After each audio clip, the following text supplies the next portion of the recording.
Hello guys, in this video I'm going to show you how to stabilize your video with AI using CapCut.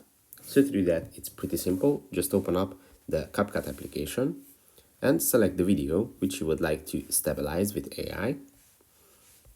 When you tap on it, this menu is going to appear on the bottom of the screen where you have to swipe to the left just like this until you see the stabilize option, which is right here in the middle. And when you select it, you have 3 stages of stabilization that you can apply: minimal cropping, recommended, and most stable. Obviously, the more stabilization you apply to your video, it's going to be more zoomed in, since the stabilization AI model needs some space to move around the video, and this way making your video more stable. But if you choose minimal cropping, then you get some stabilization, but not too much zoom.